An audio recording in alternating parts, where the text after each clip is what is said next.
on the 1st of September, the September song, Earth, Wind and Fire. And in the studio with me, Madonna, the guy jumping around, and you like that song? Great little song. It's a good little song, isn't it? Yeah, it certainly makes you, puts you in the mood for, well, it's the first of winter, but that'll do me. That'll do. Yeah. Especially winter in Queensland. How lucky are we? What a gorgeous day it is outside. Absolutely unbelievable. I'd say this is close to what you'd say perfect.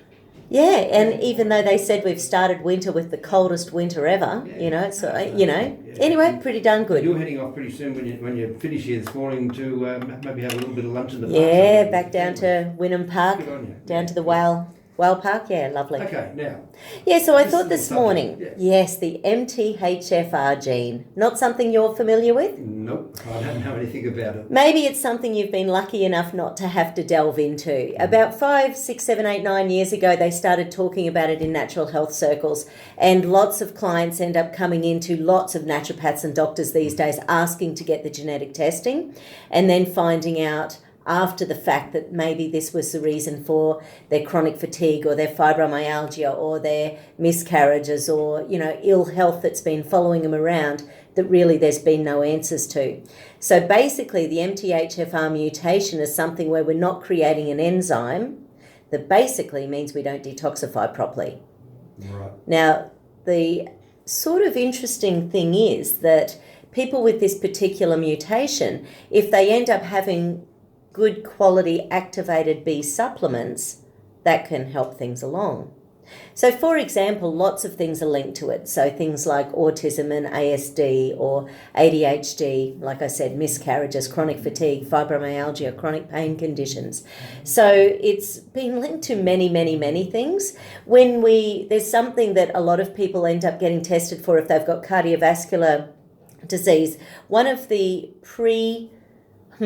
tests that you can do is called homocysteine. Have you heard of that one? No, I haven't. No. Homocysteine is something, once again, they don't like checking it medically. There was a study that came out a couple of years ago that said until you have a heart attack, homocysteine is not an indicator of heart health. But once you've had a heart attack, homocysteine is an indicator. Homocysteine. Now, it's something that isn't covered, for free generally with your GP. So it's a sort of test you'll have to pay an extra 70, 80, 90 bucks or something. But basically, once again, if you have a high homocysteine level, it really increases your risk of heart attack and strokes. Once the homocysteine levels are high, basically the thing you need to bring it down is activated B6. Right. So once again, it's a cheap, easy supplement to get onto that can really help to support heart health.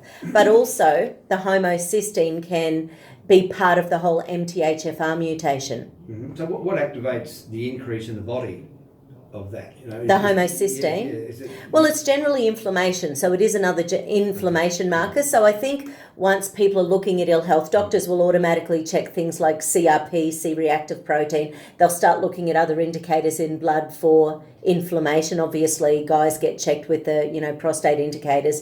Girls more often get checked with the thyroid indicators.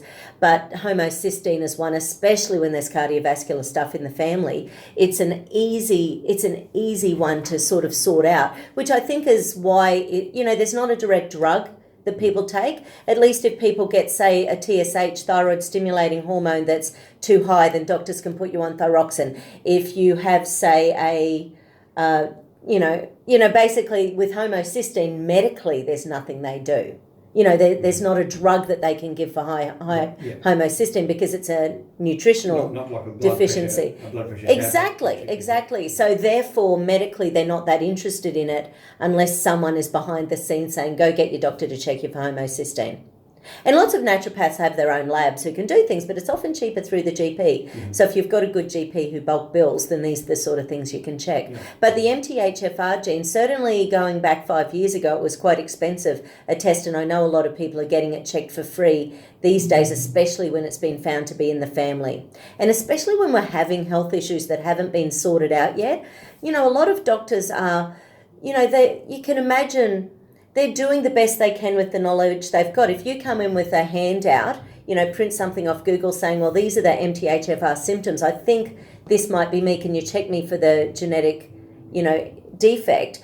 then at least once you've got that, even if they don't know what you do, then you can go to your naturopath or someone and sort of say, okay, I've got this genetic defect. What can we do to sort of start to help to heal it? What would the person feel? How would they feel before they went to the doctor and say, I think I've got this? Well, because it's basically it's a detoxification pathway in the liver that isn't working. So people might be putting on weight for no particular reason. They might have a sluggish metabolism. They might have, those real fatigue symptoms.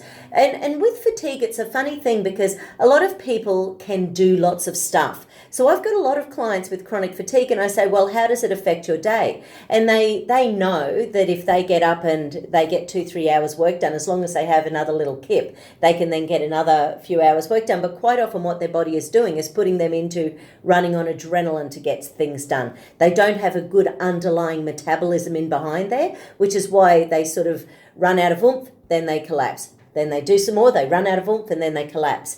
So fatigue is a huge one. And what I tend to recommend is find some different activated B supplements, and there's lots of them out there. Find which one makes you feel good. Now, on the bottles, they'll often and I'm not telling people to go and take 4 times the amount, but if you're working with a naturopath, things that might say 1 on a bottle, if you've got a genetic defect, you might actually need up to 4 times the recommended daily allowance. Actually, do you know the story of how the RDAs were developed? No, I don't. So basically, it's at least 40 years ago. They had two really healthy 25-year-olds who were in a hospital bed. They were perfect weight, perfect health, no health problems. And what they did over a period of a week was took blood every day, and they worked out exactly the minimum amount of nutritional nutrients they needed to get by. So we're talking really healthy human beings. Now, these recommended daily allowances of many things, your vitamin A's and your B's and your taurines and your proteins and things, they haven't changed in 40 years. Mm-hmm. So actually, that's a lie. I think vitamin C, they changed about 5 years ago. They increased it by about 10 times because they found that most people aren't living a stress-free 25-year-old perfect health lifestyle where you're not doing anything in hospital for a week. And I'm sure people out there are thinking, man, I wish someone had locked me up in hospital and made sure I didn't have to do anything for a week. It's one of those things where you think, okay, so that's where the RDAs come from, because what they were trying to do is, well, how can we prevent scurvy? How can we prevent beriberi? How can we prevent rickets? So old-fashioned diseases that were truly a disease formed from a basic lack of certain minerals and vitamins in the body. And these are the things we're talking, from the ships coming over from England 200 years ago. Yeah. So these things we shouldn't get these days, but these same diseases are starting to come through these days because so many people are on such a big processed diet. Mm. How many people do you know it's white sugar, white flour, it's cereals, it's breads, it's packeted items, and not a heck of a lot of fresh Well, you've only got to go to anything. The shopping centres and see the people in the food halls. Yes. And when you look at those people, not all of them, but a lot of them are quite obese. And I think it's a bit of a worry as well, the obesity. Yeah, absolutely. And, it's funny because when we're choosing because we often eat out on the weekends because we're just busy, we race from here to there. Mm. And we've got a few spots where we go where we know we can eat really healthy salads. Yeah. Like, I happen to love Lemur under the tree down in Manly. How beautiful is that? They have the most fabulous octopus salad. Well, they're amazing, and it's just the sort of thing where they always make the comment, gee, you're choosing really healthy today. And I think, man, it's just perfect salads and protein and it's delicious. It's not that hard to eat healthy. Not that anyone's going to go out and cook their own octopus tonight, but that's just a treat. Obviously, it's a treat. But yeah, and one of the things with genetic mutations, just sort of covering this really, really basically, is that it's, environmental factors, including our diet, activate 80% of our genetic stuff. Yeah. So, we've all got genetic defects in there waiting to be activated, but so much of it is controlled by our lifestyle and our stress and our lack of sleep, our lack of fresh air and our lack of good diet. All right, we might take a little break, come back with MTHFR. Boy, you've got to say that slowly. You do. And talk a little bit more about it, but in the meantime, we'll have a little break. We'll play a song. Now, I'm going to play a little song that you were dancing around before and really having a good jig to the September song. I think you'll do the same with this. So let's have a listen to Darius Rucker and the Wagon Wheel.